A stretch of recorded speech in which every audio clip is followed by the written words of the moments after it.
Dober dan in lepo pozdravljeni v tokratnem delovem podcastu o politiki. Moje ime je Suzana Kos, s kolegico Barbaro Eržen pa sva v studiu tokrat povabili Ksenijo Horvat, novinarko, voditeljico in direktorico Televizije Slovenija. Hvala, da ste se odzvali našemu vabilu. Dober dan. Hvala. Ta teden je vlada sporočila, da bo iz nezavidljivega finančnega položaja RTV Slovenija vendarle pomagala. Neuradno ne bi šlo za 5 milijonov evrov za program manjšin v letošnjem letu in 10 milijonov evrov za prihodnje leto. To naj bi se financiralo preko Urada za narodnosti, ampak glede na to, da tega pravzaprav v proračunu teh izdatkov še ni, ali verjamete, da na koncu bo do te finančne injekcije vendarle prišlo? Pa dobro, jaz verjamem, da do te finančne injekcije bo prišlo. Sej verjetno, ne vem, če nek predsednik vlade pač nekaj pisno da od sebe in tako naprej, da to verjetno v Sloveniji nekaj še velja. Ob tem pa moram reči, da seveda je zelo prijetno poslušati to, da pač je neka pomoč, ki bo preprečila to, da, ne vem, da sami sebe oziroma da nas pahnejo čez rob preživetja.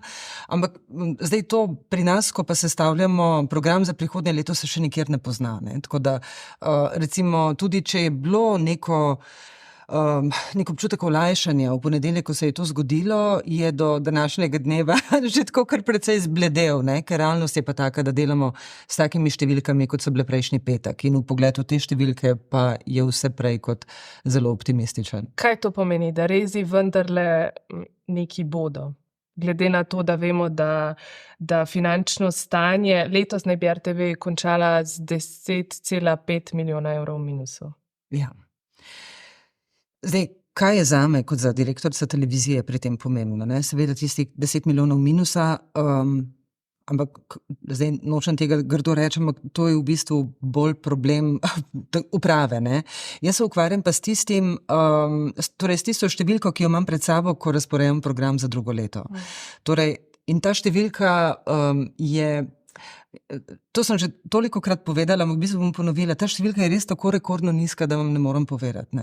Ker s temi 11 milijoni, ki so nam letos na voljo za ves program, to je več kot 2-krat manj, kot jih je imela ekipa Televizije Slovenija pred 10 leti. No, in če je 2-krat manj, kaj to pomeni? Da boste ukinjali oddaje, Studio City ne bo več nazaj, kaj? Kakih posebnih novih oddaj? Ki bi predvidevale zunanje kadre, ki bi jih morali plačevati iz te naše famozne variabile. Seveda ne bomo snovali jih, ne bomo nasprotno, omejevali bomo honorarno delo. Zdaj pri nekaterih, ne vem, najbolj prepoznavnih obrazih Televizije Slovenija bomo skušali narediti kako izjemo, če nam bo uspelo v sedanji finančni situaciji, seveda. Sicer pa rezi absolutno bodo. Čeprav zdaj moram reči, da lotili smo si notranjih rezerv in te notranje rezerve vendarle tudi kažejo, da čisto popolni rezi niso potrebni, skoraj nikjer. Ampak, a veste, saj pri nas ne gre zdaj samo za to, ali ti oddajo ukineš, pa je ni morda sploh več. Gre za to, da ta televizija naenkrat potem postane strašansko pusta. To so stare scene, ne vem, LED zasloni, ki se že malo cufajo, torej nobenih novih vsebin, čim manj satelitskih povezav, torej čim manj recimo nekih dobrodošlih vdorov iz tujine, zaradi tega, ker za to preprosto ni denarja. Torej, kaj bomo delali? Skoraj tako, kot delamo Metri zdaj tukaj za delo, torej Studio neka razmeroma preprosta postavitev, ki malo stane in notranji kadri in absolutno nobenih drugih stroškov. Na ta način se seveda da delati tudi 24-urni program nenehno. Jaz se samo sprašujem, a so gledalci, za katero to delamo, a bodo s tako preprosto televizijo leta 2024 zadovoljni. Moj odgovor seveda je, ne bodo in ne morejo biti in ne smejo biti. Recimo slišati je bilo tudi, da ste se pogovarjali, ne vem, če je to res, boste vi povedali, da bi ukinili ta kviz Vem, in potem je bilo vprašanje, če stane, ne vem, 120 tisoč, dejansko prinese 200 tisoč prek oglasov in potem ne vem, kaj ste se odločili. A je bilo recimo tudi razmislek na ta način ali ne? O ukinitvi kviza, vem se, nismo, vsaj odkar sem jaz na tem položaju, se nismo nikoli pogovarjali. Vodijo ga zunanji, ampak ta kviz se, kot mi rečemo v našem žanrskem jeziku, pokriva, torej ne dela nam izgube. Ta kviz je zelo racionalno postavljen kviz, torej to ni eden od tistih kvizov, ki so tak velik šov program, ki ne vem, za soboto zvečer. Ta kviz imenitno opravlja svojo vlogo pred začetkom informativne oddaje, zadrži gledalce pri nas, tudi zanimiva starostna struktura, ljudje imajo to radi, v bistvu v tem hipu ni čisto nobenega razloga, da bi sploh kdo razmišljal o ukinitvi tega kviza. Vsaj, če se je pa to kdaj prej dogajalo, to pa tega pa ne vem. Če smo vas pravilno razumeli, glede na to, kaj ste se odzivali in kaj je bilo pri gledalcih veliko razburjanja, poželj tudi v ukinitvi oddaje, recimo Tarča, ali pa kaj dogaja, ne razmišljate? Torej... Seveda ne. V hiši, iz katere prihajate, pa vlada strah pred znižanjem plač. Ko smo se pripravljali na ta pogovor, so nas kolegi prosili, da vas vprašamo, kako boste recimo rešili to zadevo, a ne? In, moji kolegi ali vaši kolegi? Vaši kolegi, naši skupni kolegi. Okay, dobro. In recimo, ker je Svet RTV je dal tudi delati izračun, koliko bi privarčevali z znižanjem plač, vaši zaposleni in naši kolegi pravijo, da jim to ni všeč, ker recimo drugi zaposleni v javnem sektorju, pri tem recimo navajajo primer UKC-ja, ljubljanskega, ki ima kar naprej izgube, pa se nikoli ne govori, da bi se medicinskim sestram ali pa zdravnikom zaradi tega znižalo plače, ne? Dobro, vi predobro poznate razmere, kako je s tem v Sloveniji in veste, da torej mi nismo klasičen proračunski porabnik oziroma sploh nismo proračunski porabnik in to, kar se dogaja v UKC-ju, je razmeroma neprimerljivo z nami. Mi se prvenstveno financiramo iz RTV prispevka. Zdaj, če želite od mene slišati, kakšno je moje stališče do tega famoznega zniževanja plač, ki je bilo navedeno kot ena od opcij, ne, v tistem spet famoznem sklepu.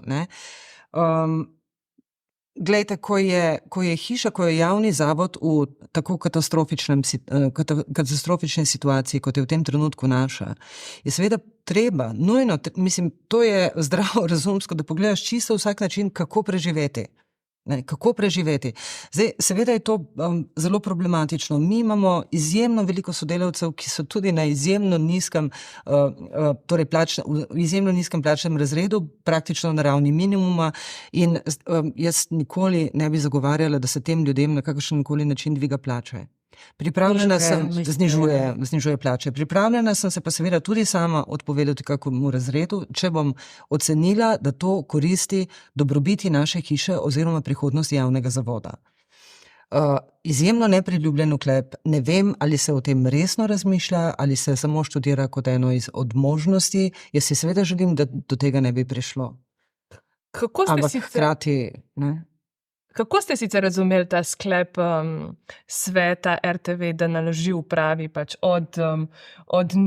da naj pripravi izračune od možnosti znižanja plače do ukinitve številnih organizacijskih enot znotraj RTV? Ker mi da Suzano sva ga precej enotno. To je bil dokaz. Samo pritisk. Pritisk oziroma dokaz, če denarja dodatnega ne bo, če ne bo povišanja RTV prispevka, potem bomo prisiljeni pač ureze. Jaz sem ga razumela zelo dobesedno. Tako kot v tem sklepu piše, torej seveda sem zaznala, da tam 7-krat piše torej ukinitve teh raznoraznih enot, ampak seveda sem pa prebrala tudi tisto morebitno, in potem še izračun vsega tega, kar bi se mogoče zgodilo. Pritisk ali ne pritisk, ja, jaz mislim, da to je učinkovalo seveda kot pritisk tudi kot pritisk na ustanovitelja, ampak mislim, žal mi je, da je v bistvu povzročilo to tolikšno razburjanje. Razumem ljudi, seveda so občutljivi, težka situacija je in v taki situaciji seveda tudi najbolj strašni scenariji seveda niso več tako zelo nerealni. Po drugi strani pa, zdaj pa kot direktorica televizije govorim, ne, po drugi strani pa se mi ne zdi niti ne tako zelo odveč, da ljudje ugotovijo, ne, tudi v javni razpravi, kaj vse pravzaprav RTV dela. Ne. Številni ljudje še vedno enačijo RTV z zaposlenimi v informativnem programu, potem pa naenkrat zdaj po časopisih, po socialnih omrežjih berejo, da seveda RTV je tudi glasbena produkcija, so tudi regionalni centri, so še nešteto drugih stvari, do katerih praktično v teh vsakdanjih debatah sploh ne pridemo. Jaz mislim, da govoriti o RTV-ju je zelo v redu, to je nam v prid, prav je, da se govori o RTV-ju. Če me pa vprašate, ali bi kdaj podprla ukinitev kateregakoli regionalnega centra, bom absolutno pri polni zavesti rekla ne. To pa ne pomeni, da ne bi podprla kakšne pametne reorganizacije našega dela, ker seveda RTV ne more ostati čisto enaka še za prihodnje tisočletje. Nemogoče. Tudi mi se moramo spreminjati in reformirati. Jaz vas še nekaj vprašala, ker tudi to boli vaše zaposlene in naše kolege. To pa je... Ja, tudi moje kolege, ne? Okay, zaposleni so tudi moje kolege. Naše kolege. Opozarjajo na zelo velike razlike v plačah, bom rekla tako, med staroselci oziroma temi, ki so dolgo časa zaposleni na televiziji in temi kadri, ki jih je zaposlilo pač nekdanje vodstvo, vaši predhodniki. Ali boste posegli v to, mislim, lahko sploh kako rešite ta problem, ker ljudje, ki so dolgo časa zaposleni recimo na televiziji, pa delajo zahtevne prispevke, zahtevne oddaje, pa imajo precej nižje plače kot te, ki so prišli. Je, ne vem, rešitev nova sistematizacija ali tudi to ne? Ja, nove sistematizacije si zelo, zelo želimo, je nujno potrebna. Če bo pa v resnici rešila ta problem, ki je zelo velik problem, sem vesela, ste to izpostavili, je akuten problem pravzaprav, ne? Ker veste, neka pravičnost seveda mora veljati, ne? In v tej situaciji zdaj so seveda razmere izjemno nepravične, ne? Do neki ljudje, ki so vlečni konji, morda že, ne vem, 5-10 let, ki so vsak dan na terenu, ki vsak dan morajo od sebe nekaj dati, seveda, ne? In potem neki ljudje, ki so seveda tudi pri nas, ki so prišli pod novim vodstvom, torej pod prejšnjim vodstvom, torej tudi iz nekih strankarskih medijev, nekateri iz krogov zelo blizu politiki, so seveda pri nas prišli na fenomenalne razrede, ki bi si jih tudi jaz kot novinarka informativnega programa lahko samo želela. Ne? Zdaj, kako to rešiti? Ja, seveda, pregledujemo, imamo pravne nasvete, kako to rešiti, sami pa veste, ne, da so to izjemno težke zadeve, sploh za javni zavod in sploh za javne uslužbence. Ne. Se bojite sodišča, ne? To hočete povedati. Ja, saj veste, kako je potem na sodiščih. Ne. Ampak dobro, sej tožbi RTV pravzaprav tudi navajen, ne. Sej veliko stvari konča v bistvu na sodiščih pri nas, potem se pa konča v prid ali pa ne naši situaciji. Ne. Absolutno je to ena od prioritet sedanjega vodstva RTV Slovenije. Veliko črnila je bilo prelito tudi zaradi uredniških menjav na začetku, ko se je novo vodstvo nastopilo. Načrtujete še kakšne menjave ali ste zaenkrat z odgovornimi uredniki zadovoljni? Je to? Aha. Uredniških menjav ni bilo, razen če mi zdaj kaj pomembnega ne pade na pamet. Voditeljskih pa da, ne? Voditeljev smo nekaj zamenjali, Dnevnik, Odmevi in tako naprej. Verjetno je Barbara mislila, ne vem, gospoda Nahtigala. Aha, uredniki oddaj. Ali pa Ksenijo Koren, ne vem, kaj dela, recimo Jadranka Rebrnik zdaj. Ja, Jadranka Rebrnik je bila razporejena v drugo enoto izven Televizije Slovenija.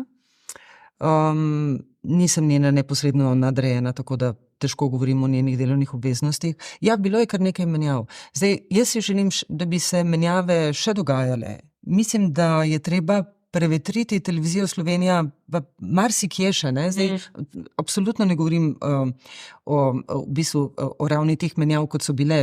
Te menjave, ki so se zgodile, so bile nujno potrebne za nek nemoten, profesionalen proces dela. Sicer pa si želim, ja, da bi nekoliko, da bi ta svež veter zapihal po naših nadstropjih, ja, da bi bil imenovan kak nov urednik, novi voditelji, ne vem, novi scenaristi oddaj.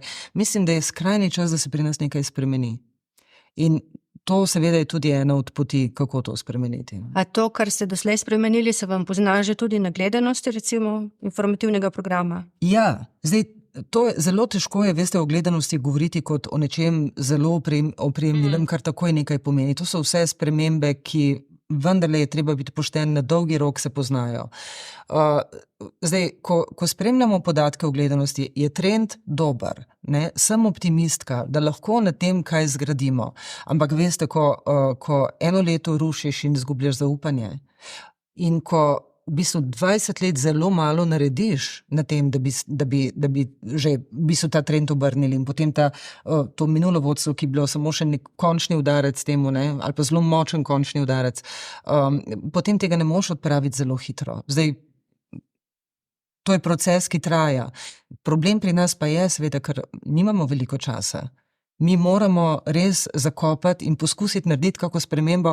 Jaz pogosto mislim, in to me pravzaprav pogosto spravlja v strah, v krč, da nekaj se dejansko mora zgoditi v tem mandatu. Torej, obrniti gledanost, najti neko novo vlogo javne televizije, drugače se bomo pogovarjali o prihodnosti RTV-ja po koncu tega mandata še bistveno drugače, kot se pogovarjamo zdaj. Pravzaprav govorim kar o celem RTV-ju. Še ena stvar je verjetno, ki jo boste mogli nasloviti, a ne, to pa je problem dvoživk. Kakšen je vaš odnos ali pa mnenje do, recimo, novinarjev, voditeljev, ki eno popoldne delajo ali pa vodijo, ne vem, za kakšno ministrstvo, kakšne dogodke.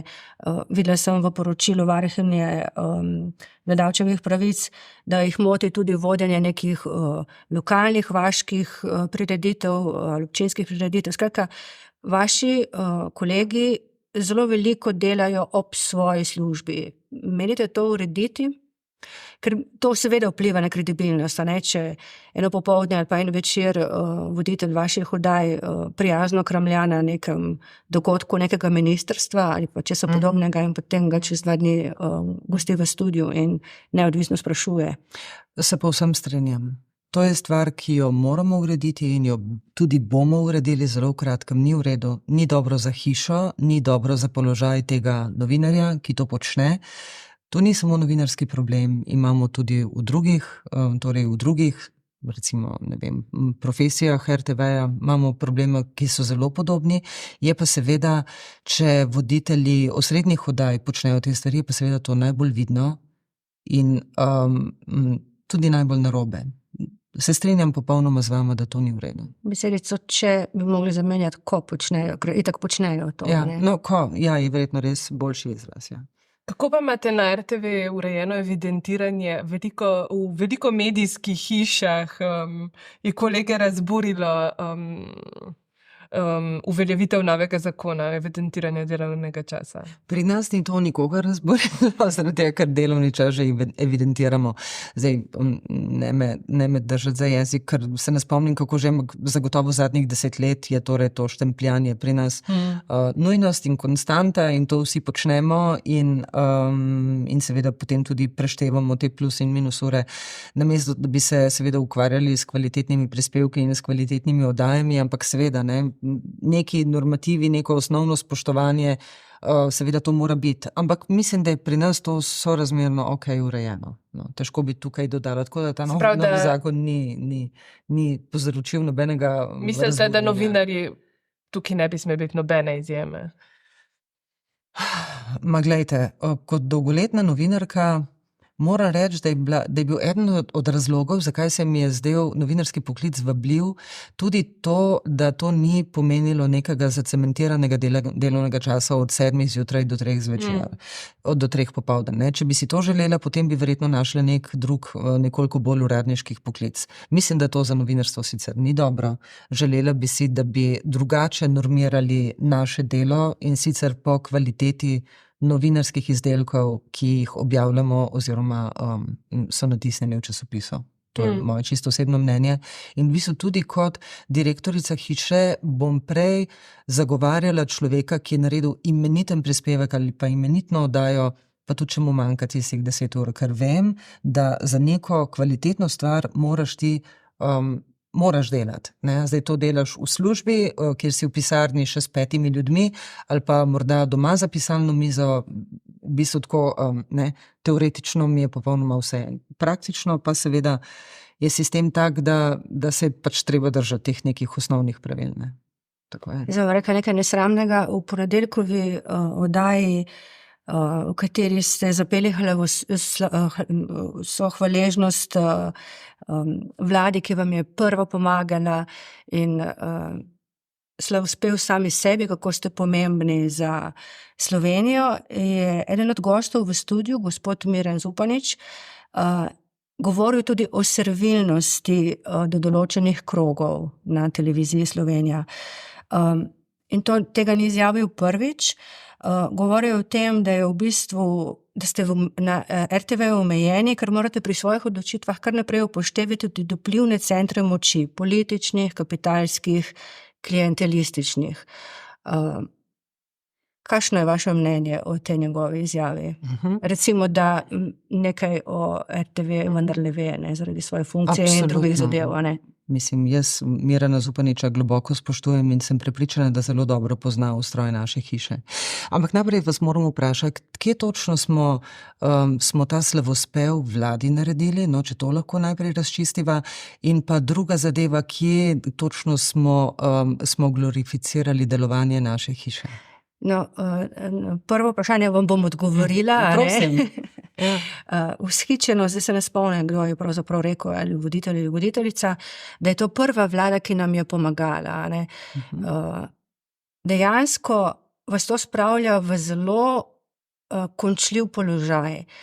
Če financiranje RTV-ja ni urejeno dobro, se pravi, da boste vi odvisni od posamečnih, sporadičnih odločitev o finančnih injekcijah, lahko vpliva tudi na vaše samo omejevanje pri poročanju in ocenjevanju dela vsakokratne oblasti.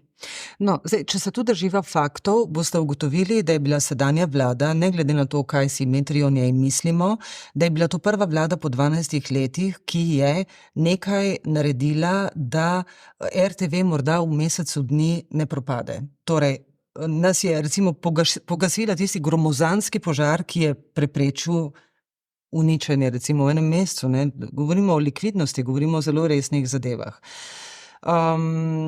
Torej, če ste poslušali mojo izjavo v nadaljevanju, ne, v tej isti oddaji. Vi imate vsak mesec koliko prihodkov rednega denarja od RTV prispevka.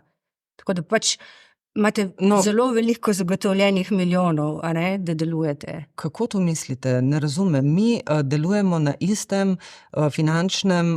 istih finančnih izhodiščih od leta 2012. Vi sami dobro veste, kaj je v tem času, sploh v zadnjem času prinesla inflacija, podražitve, kako zelo so se podražile stvari, kot so, ne vem, športne pravice, kot so, ne vem, najemi tehnike, ki jo potrebujemo venomer. Če pomislite, da je ekipa leta 2012 delala 27 milijoni, ki smo jih zbrali od naročnine. Mi zdaj pa delamo z 11 milijoni, ki smo jih zbrali iz naročnine. Potem vam je jasno, v kako hudi situaciji smo. Še sploh, če upoštevamo dejstvo, da smo na 10 milijonskem finančnem minusu v tem trenutku. Ne? Tako da, gledajte, jaz kot novinarka uživam v tem, ko recimo, ne vem, kritiziram delovanje oblastnih struktur. To mi je lastno, to zelo rada počnem. Vedno sem to rada počela, ampak zdaj, če pa naš voditelj v oddaji reče, da je to prva vlada po 12 letih, ki je finančno pomagala RTV-ju, potem pa to moram razumeti kot fakt, ki ga je novinar pravzaprav v redu vzel in obdelal. Konstatiral dejstvo. Ja. Lahko še preberem tukaj... Se upravičujem, ampak potem v moji naslednji izjavi, ki ste jo verjetno v Areni, ki ste jo pozorno gledali, tudi zapazili, ne, je bila pa moja izjava, ja, to je bilo gašenje najhujšega požara, ampak edina rešitev, ki nam jo lahko prinese ta ali pa katerakoli vlada, ki še pride, je samo dolgoročna ureditev stabilnega financiranja. Samo v tej situaciji bomo lahko delovali tako, kot javni medij mora delovati. Se ne strinjate recimo to z oceno, da je takšen način, kot je zdaj, Servilnost. absolutno nevaren. Aha, ne. vprašali ste me za servilnost. Ja, je Ne, nevaren, meni to ni servilnosti je všeč. govoril gospod Zupanič. Ja, gospod Zupanič, glejte, seveda ni v redu. Nobena vlada oziroma noben javni medij ne bi smel se znajti v situaciji, ko je odvisen od tega, da mora neka vlada gasiti požare. To ni v redu. Absolutno se strinjam, da to ni v redu, da to javni medij postavlja v zelo težek položaj, ki ga pa. Ampak jaz mislim, da javni medij mora imeti tudi toliko samozavesti, da to pomoč razume kot nujen ukrep vsakokratne vlade oziroma kot ustanovitelja in do tega nima zdaj odnosa, zdaj so nas pa rešili ali pa kaj v tem smislu. Ne. To je bil ustanovitelj dolžen narediti in ta ustanovitelj v tem hipu je to naredil, verjetno tudi zaradi tega, ker so stvari pa šle že do takega roba, da jim kaj drugega pravzaprav v tem hipu niti ni preostalo. Torej, zaradi tega ukrepa ne čutim čisto popolnoma nobene dolžnosti, nikakršne, da bi to morala upoštevati pri tem, ko izdajam navodila o tem, kakšen program si želim. Sami, torej, kaj nikoli v času teh pogajanj niste, oziroma pogovorov z vlado, niste imeli občutka, da bi kdo od vas zahteval oziroma pričakoval, kako naj RTV deluje. Ker neke komentarje vseeno bilo, kdaj v zakulisju čutiti in slišati, češ pač naj bodo pozorni, kaj delajo. Zdaj, jaz na teh pogajanjih nisem nikoli sodelovala, nikoli nisem tudi brala seveda nobenih, zapisnikov z teh pogajanj. Tako da v resnici to, kar vem, je dejansko iz druge roke. Do mene, kot do direktorice televizije, ni nikoli prišlo niti, minutka, niti beseda na temo, da bi zdaj mi morali karkoli prilagajati temu, kar želi vlada. Do mene absolutno ne. Tako da, in mislim, sploh, ko pa poslušam potem ta natolcevanja o domnevnem ukinjanju Tarče, kaj dogaja, ne vem kaj vsega, se mi pa to zdi, kot da ljudje nekoliko preveč spremljajo rumene medije, ki se že desetletja hranijo na tej izčrpani RTV. Bom prebrala še nekaj, kar nam je rekel gospod Peter Grašek, ki je bil en cel mandat v nadzornem svetu RTV-ja in mislim, da pol mandata ga je tudi vodil.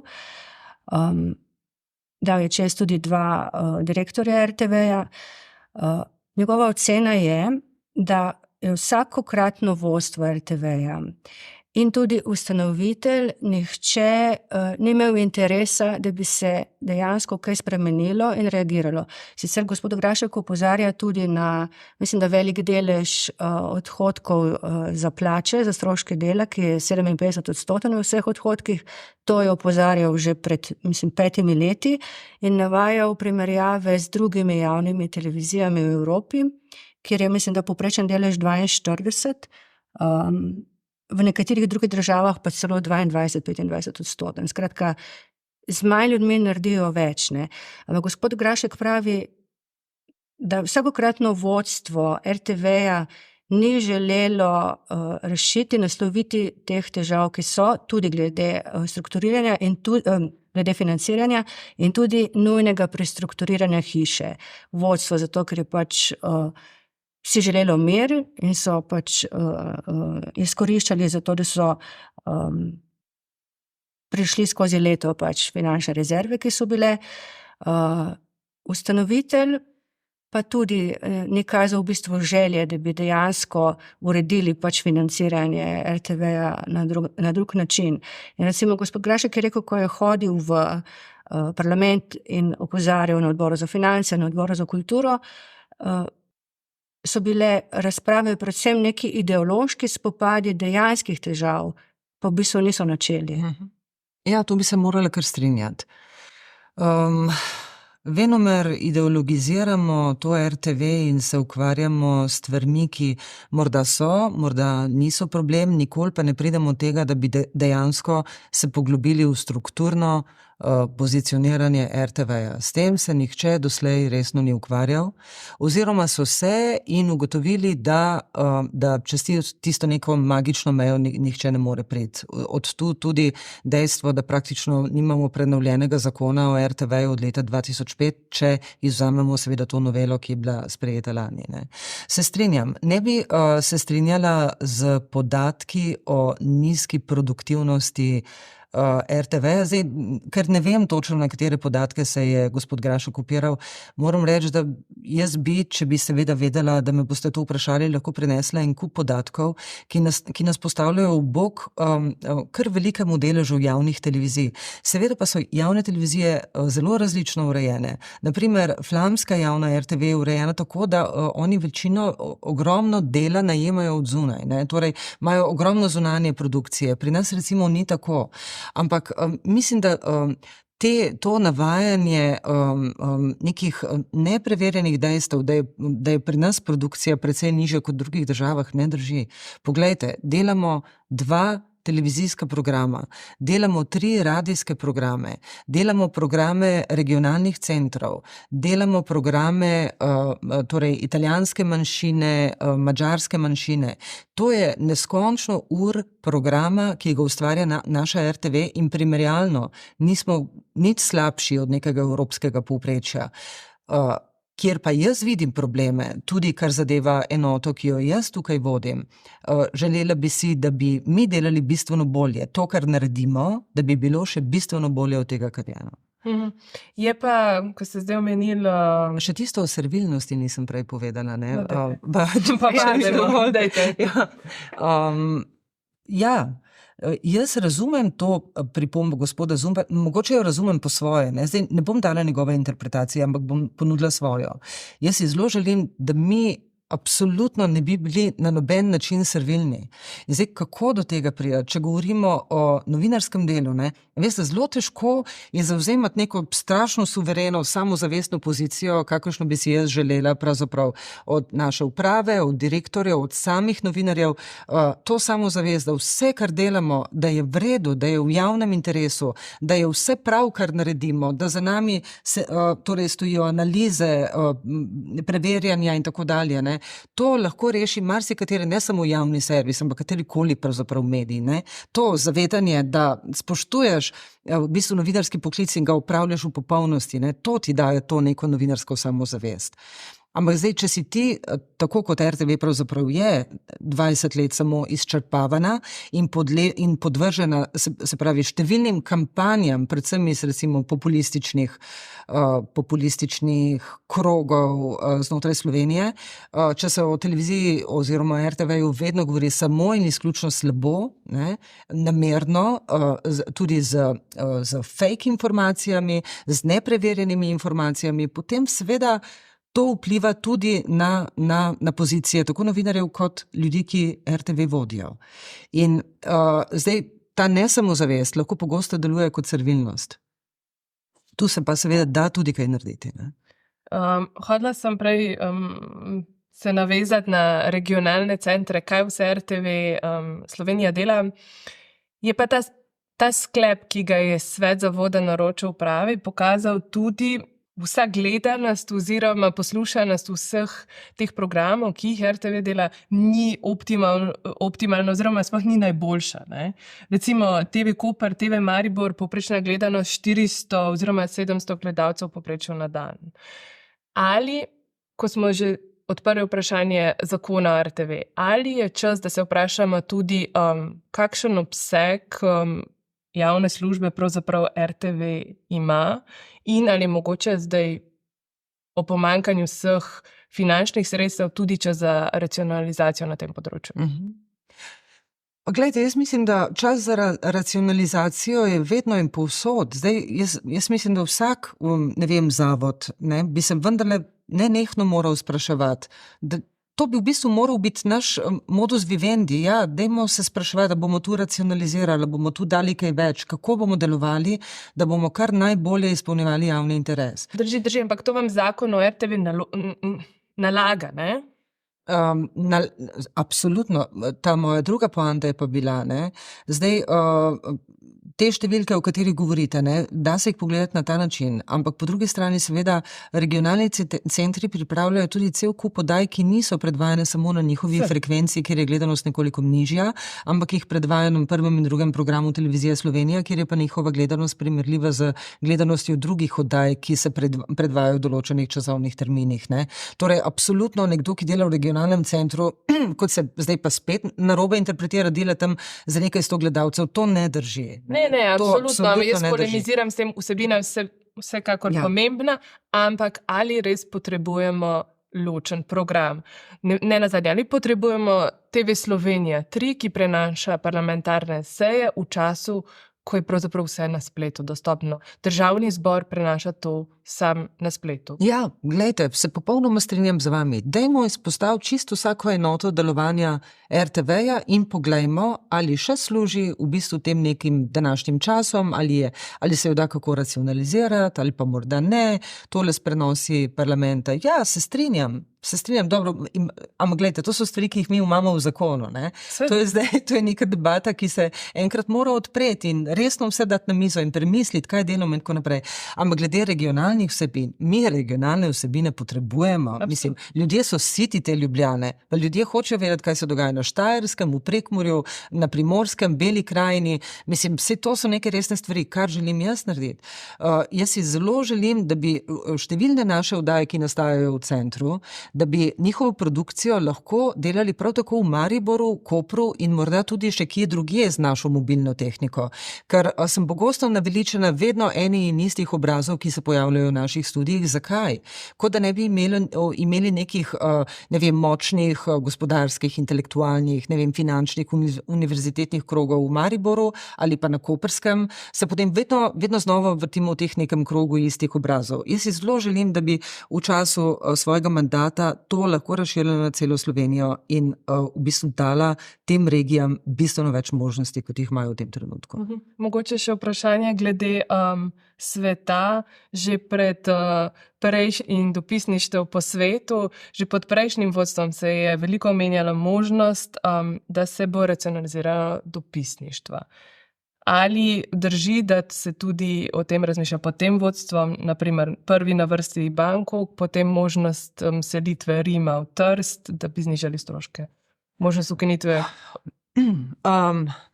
Ja, zdaj, o tem je spet treba razmišljati tako nekoliko dolgoročno. Ne? Meni se je recimo, ko se je odpiralo dopisništvo v Bangkoku, se mi je to zdelo nekoliko nenavadno v tistem času. Jaz bi si zelo želela, da bi bilo azijsko dopisništvo pozicionirano recimo v Pekingu. Ne? To bi se mi zdelo res nekaj pametnega in fino in novinarsko in v vseh ozirih odlično. Bangkok se mi nikoli ni zdela dobra lokacija, ne? Nikoli. Zdaj, ne vem, ja, seveda se razmišlja tudi o krčenju dopisniške mreže, absolutno. Razlika je v tem, da takrat, ko je prejšnje vodstvo razmišljalo o ukinitvi Berlina, Moskve, Rima in ne vem, če se vse hkrati pa odpiralo dopisništvo v Bangkoku, se mi je to zdelo praktično neverjetno. Ne? Zdaj pa se mi zdi, ja, dajmo vse na mizo. Če smo v tej fazi racionalizacije, potem se pogovarjamo čisto vsemu. Ne? Zakaj bi imeli te svete krave v bistvu še vedno na mizi, če nam gre res pošteno za nohte.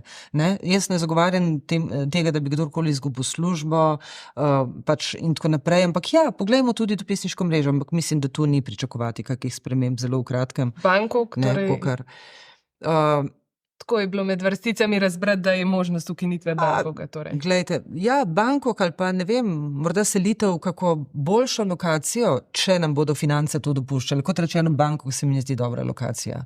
Kar pa ne pomeni, da sem za to, da se ukine azijsko dopisništvo, ne? Ampak kje v Aziji je zdaj to vprašanje, ne? Tajska, kaj pa vem, ne? Ampak kot rečeno, to ni odločitev, ki bi bila zdaj sprejeta zelo hitro, ampak ja, neke debate so, ampak hkrati pa tudi res, ne? Da vsaka krnitev dopisniške mreže, to je res nekaj ne, s čimer bi se sicer radi lotevali zelo previdno, ker zelo lahko je enkrat ukiniti. Ne. Hkrati si pa razpet med to, ne, režeš oddaje, režeš otroške oddaje, režeš izobraževalne oddaje. Za polovico pravzaprav manj tujih filmov lahko kupimo za prihodnje leto, tujih serij, tujih dokumentarcev in potem, ko daš te stvari na tehtnico, potem naenkrat ugotoviš, da še to, kar se ti je včeraj zdelo, da brez tega res nikoli ne bi mogel preživeti kot televizija, se ti zdi, ja, nekako se je treba odločiti. Zdaj imamo res samo še to, kar imamo. Ne. Jaz imam za konec še eno zelo pomembno vprašanje. Okay. In to odločitev boste res morali zelo hitro sprejeti. Silvestrski poljub, ga bomo imeli 31. decembra. Zdaj, to bi morala vprašati urednika razvedrilnega programa. Jaz upam, da nekakšen silvestrski poljub že bo. No? Če je pa točno z Alfijem Nipičem, bomo videli, držim pesti za vse nas, da kakšen bo. No? Dobro, bomo s tem končali. Gospa Ksenja, kolegica Ksenja Horvat, se vam zahvaljujem, da ste se odzvali našemu vabilu. Vam pa, dragi poslušalci, spoštovane poslušalke, hvala, da ste bili z nami. Vidimo se čez teden dni.